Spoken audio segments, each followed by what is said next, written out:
This video was initially supposed to be a different video. Viewer discretion is advised for the following topics. All of them, and we mean that, especially if you're watching the uncensored version on Patreon. Shintaro Kago's art made a deep impression on me as a youth, who should have absolutely not been reading it. It is the pinnacle of Ero Guro Nansansu and has always stuck at the back of my mind for its paneling and nothing else. Now I'm older and contractually obliged to make at least one YouTube video a year, it made me want to deep dive into his entire body of work and see how it evolved over time. So, I made a spreadsheet to track what of his manga I had read. I quickly ran into an issue, and not the normal one when I seek out obscure manga. Well done, fathead! You brought tears to the eyes of the lovely Lum, you bastard, you little shit! Not only were most of these manga never officially translated, even the fan translations weren't on manga sites, but they were on hentai sites, and those are currently inaccessible to me, a person in the UK. So I had to add a column to my spreadsheet for if I could actually read them in some way. I always knew if I wanted to talk about this mangaka, I would be putting energy into a video that would look like a carousel of mosaics and unrelated landscape shots. Although, it would be a great excuse to send you to our Patreon, so pros and cons.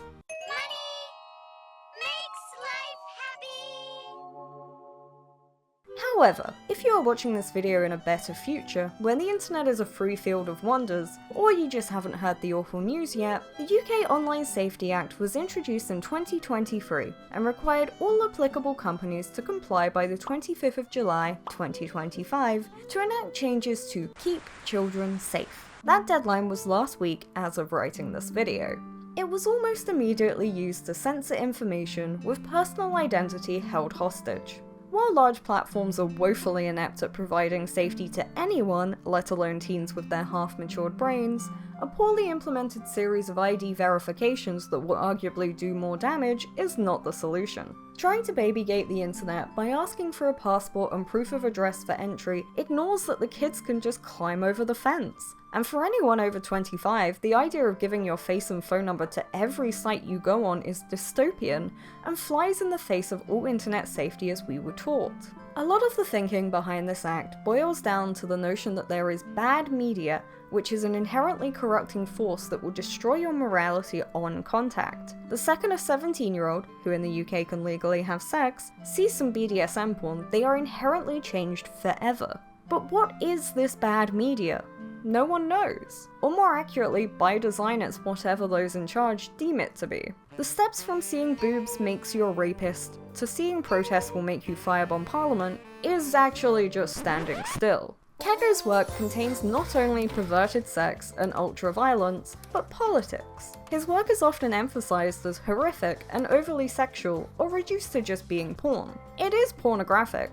I mean, that's what the Ero in Ero Guro is. It's erotic, it's sexual, it's porn. But porn isn't an inherently bad type of media. Arguably nothing is. Porn is, however, a very unsubtle medium, but horror is too. There's a very straightforward goal in both of titillation, either sexual or fear, and most of the time good enough is good enough. So the combination of the two produces some interesting pieces of art. In Fetus Collection by Shintaro Kago, we open on a young woman, Miki, thinking of how her worth is defined by the desires of men. This panel of her head is immediately followed by one of semen dripping out of her vagina and onto the sheets. The panel is cropped to show almost no other part of her body. You could call this hypocrisy for demeaning her just as much as the men in the story, but when the rest of the narrative is structured around women competing to have the most abortions, with their bloodied corpses hanging off them like tinsel, you have to at least recognize there is something else going on here. The Nansansu part of Ero Guro Nansansu is often dropped, and when it isn't, it's just plain misunderstood. Nonsense isn't just about making no sense in your art.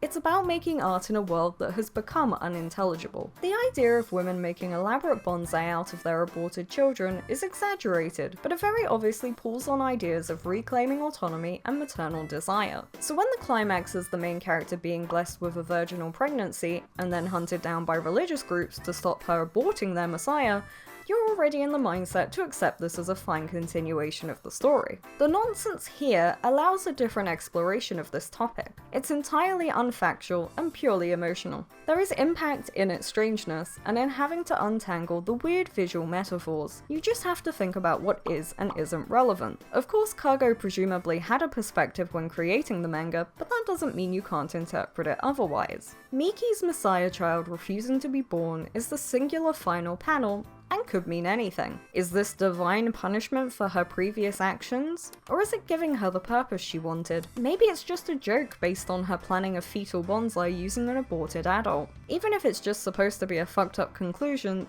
there is some level of authorial intent. And that intent has an inherent political lean. When people say all art is political, it is often understood to mean that every piece of art can be placed as supporting the left or right wing. But that's not what it means. In this case, the term politics would be better replaced with social, political, environmental, and cultural influences on a person and/or people involved. But that's not so quippy, and probably won't catch on. Some of Kago's work is a tad more obviously and traditionally political, such as The Secret of World History, which opens with Adolf Hitler weaponizing 4chan to convince the Allies to commit suicide, only for it to be revealed he is experiencing a delusional vision during his own suicide attempt. Obviously political. However, in terms of the meaning of social and cultural influence, this absurdity was entirely sidelined to me in place of something far more fascinating. In this chapter, Hitler's method of suicide is carbon monoxide poisoning from charcoal briquettes. This is a method of suicide that is pretty much only seen in East Asia, where such briquettes are still used for heating homes. This is the exact sort of art that is targeted by the UK's Online Safety Act. It is gory, and sexual, and political. It even offers a way to kill yourself. The implication is that this sort of art has no inherent worth and is actively detrimental to children. I also had to wade through so many suicide helplines to double check that this was actually a more common method of suicide in East Asia, like I thought. While I agree it isn't great to give Kago's work to a suicidal 14-year-old, you also can't expect them never to encounter anything harmful. How often while walking around have you seen someone in a shirt with Junji Ito's artwork? Is this not also Guro? It lacks the sexual element of Kago's work, but why does that change that people are still wearing jumpers decorated with mutilation that they were able to buy in high street shops? The answer is that it is culturally accepted to be good art. Of course, this is dependent on which culture, and it is somewhat limited to certain subgroups. People would absolutely take issue with this sort of art if they were aware of it, but the idea that there is and isn't acceptable art is the problem. There's an abundance of infighting over how a hey girl hoodies are bad, but wearing a shirt with a woman dripping in blood is fine. This mentality is an erosion of personal morality, mostly in niche online communities, but will absolutely bleed out into reality if it hasn't already. A child might see your anime jumper or your Pennywise t-shirt, and it may make them uncomfortable, and that is bad art. All people must only wear the designated neutral-coloured full-body coverings just in case. In case of what? The Online Safety Act aims to reduce bullying, suicide, access to pornography, and harm.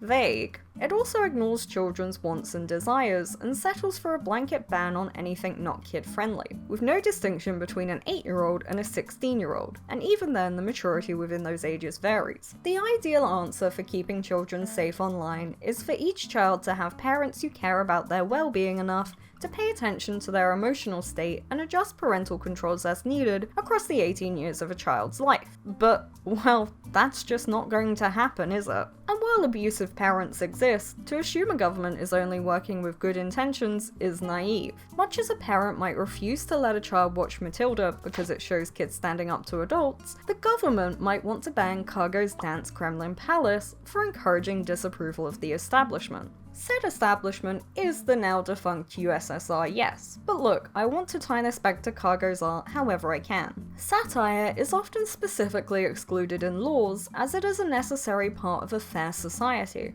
It is my human right to call the man in charge a dickhead and not end up in jail for it. And if someone calls me a dickhead, then they're allowed to, as much as I'm allowed to tell them to go fuck off and then block them. We live by the law of the honor of the jester. The first work of Kago's I read was Abstraction, a 16-page one-shot that quickly morphs from 2D paneling to a 3D interpretation of manga as a physical object. These little towers are inhabited by the grotesque implications of nothing existing outside the boundaries of any one panel, all sliced heads and limbs and genitals. The story is implied as the manga moves past the manga it depicts, skipping pages and showing them in mid-performance. The sex and violence was intriguing, but it was the structure that stuck with me. The idea of a story being its own little world wasn't a new concept, but the idea of that world being such a deliberate abstraction of the medium was fascinating. I also now feel it would be a worse piece of art were it not Ero Guro. The gore is inherent to the bifurcation of paneling, and if it was just blank inside, that would elicit an entirely different emotion. More hopeless nothing and hollowness to these depictions. This is inherently a story of art being alive, and living things tend to bleed and piss and cum. The sex too is an ideal subject for this kind of objectification. It feels grounded and messy and a little gross. It just feels thematic to the idea of this being a world that exists outside of the lines. A fucked up little show where each part of a panel claws its way into place and then leaves to do something else. A world that exists only in that moment of reading, ironically so static in attempting to depict the strangeness of motion. Rereading it as an adult, I was able to pick up on way more. I'm more than happy to declare this as the correct response, as Kago himself in an interview describes Abstraction as his greatest satisfaction. It is arguably the distillation of all his ideas and concepts in a simple 16 pages. Dear God, I would kill for his brevity. My younger self definitely felt drawn to the taboo nature of it and the uncensored genitals. That doesn't mean she shouldn't have read it though. At around the same age, my mother passed on a family tradition to me, that being leaving your teenage child alone in the dark at 10 PM 20 minutes into David Cronenberg's Videodrome. Her father did it to her, she did it to me, and in the absence of a desire for children, I will do it to my cat when I get one. Actually, you did that to me, and I really don't like gore. I did do that.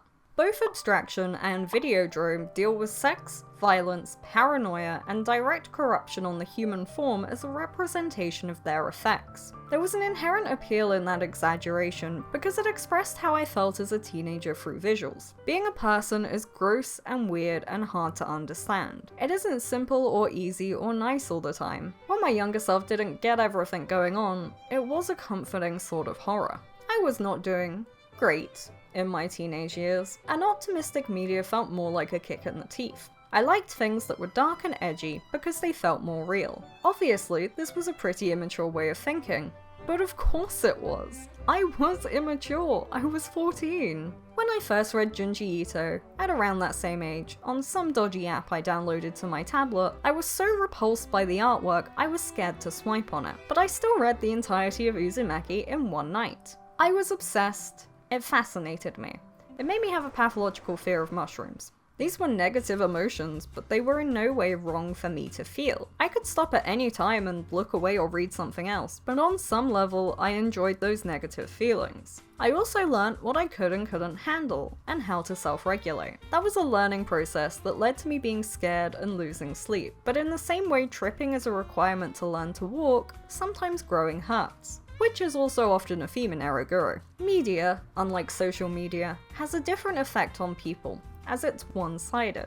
Media is static, and the only thing you can do is to it, and not with it. Social media is different in that it is a back and forth of interactions. This can be an algorithm or other people. But while it is different and has different requirements for safety, it isn't inherently bad.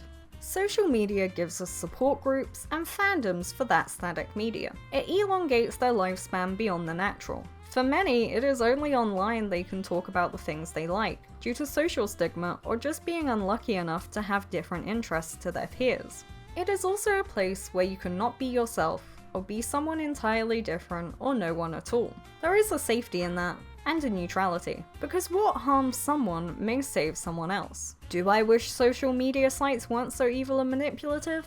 Yes. But I also always try to make this world a place where I can exist happily, be that online or in reality. And who has the right to decide how I do that? I can't really recommend Shintaro Kago's work in a casual environment, because it isn't for many or even most people. but art is often not for the majority, and ideally never should be. In the gap between disgust and appreciation, we find ourselves bared to our own comfort and tastes.